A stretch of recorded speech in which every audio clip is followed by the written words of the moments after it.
قاضی یاز مالکی نے، شیخ عبدالحق محدث دہلوی نے، دیگر بزرگ جو سیرت نگار گزرے انہوں نے لکھا ہے کہ نبی پاک صلی اللہ علیہ وسلم کے اندر 100 مردوں سے زیادہ طاقت تھی.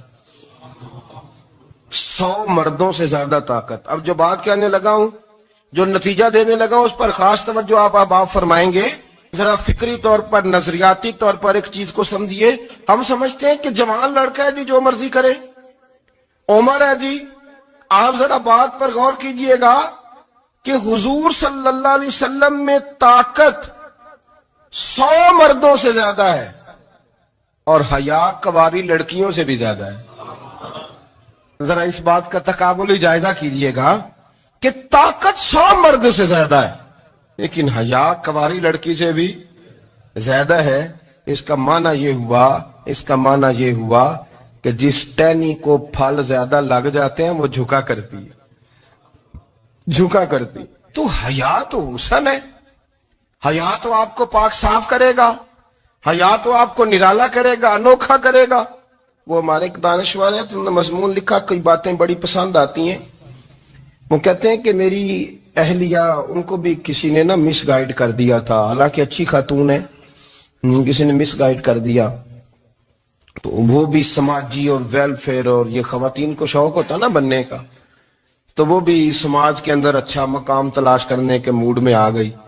تو کہیں ایک دن جانا تھا تو بڑی بن سور کے میرے ساتھ وہ گاڑی میں بیٹھ گئی. تو میں گاڑی میں، عورتوں کو یہ بھی مسئلہ ہوتا ہے نا کہ ہماری تعریف کرو، تو کئی دفعہ بعد مردوں بیچاروں کو جھوٹ بولنا پڑتا ہے، تو زبردستی کراتی ہے نا جی. تو اس میں گنجائش بھی دی ہے شریعت نے گنجائش دی ہے کہ کبھی بیوی کو راضی کرنے کے لیے خلاف واقعہ بات کرنی پڑے تو کر لینی چاہیے. تو وہ کراتی بھی ہیں. 3 موقع پر خلاف واقعہ بات کرنے کی اجازت ہے. واقعے کے خلاف بھی آپ بات کر سکتے ہیں. جنگ کے موقع پر 2 لوگوں کو صلح کرانے کے لیے اور بیوی کو راضی کرنے کے لیے کر لیں کوئی ایسی بات.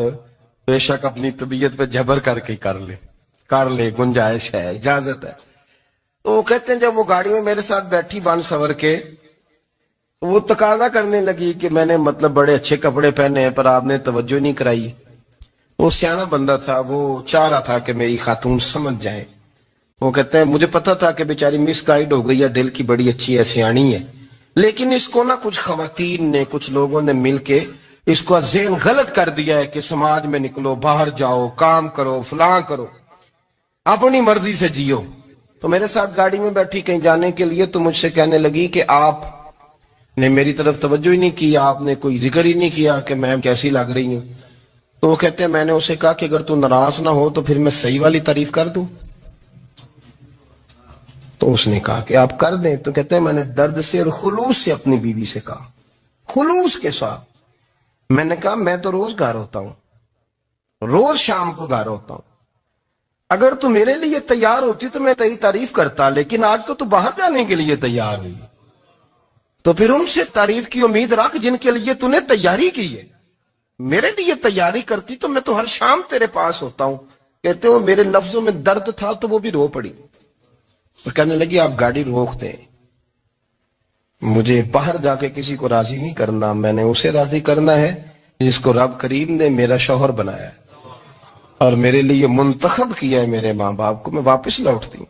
یہ ایک پہلو ہے سلگتا ہوا، اس کو سمجھا جائے.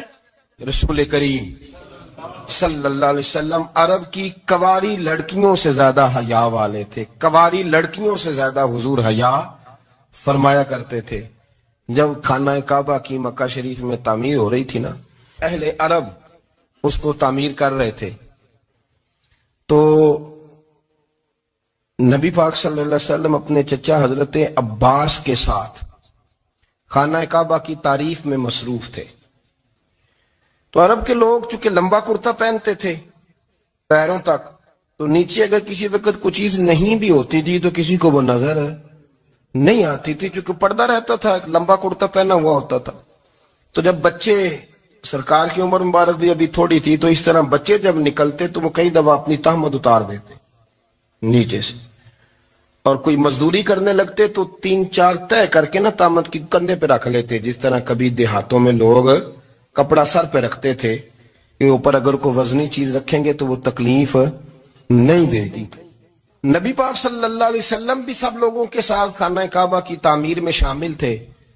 تو حضرت عباس رضی اللہ تعالیٰ عنہ نے کہا حضور سے، ابھی اللہ نے نبوت بھی نہیں فرمایا تھا، بھتیجے آپ بھی تامد اتاریے. یہ صحیح مسلم میں حدیث موجود ہے.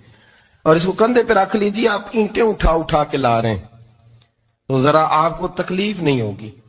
تو سرکار دو عالم صلی اللہ علیہ وسلم سے یہ بات کہی اور پھر جلدی سے حضور کی تہمت کو نکال کے نا، حالانکہ لمبا کرتا پہنا ہوا ہے، تو وہ جیسے ہی ان کے کندھے پہ رکھا اینٹیں رکھنے کے لیے تو سرکار تو زمین پہ گر گئے، بے ہوش ہو گئے، آنکھیں آسمان کی طرف.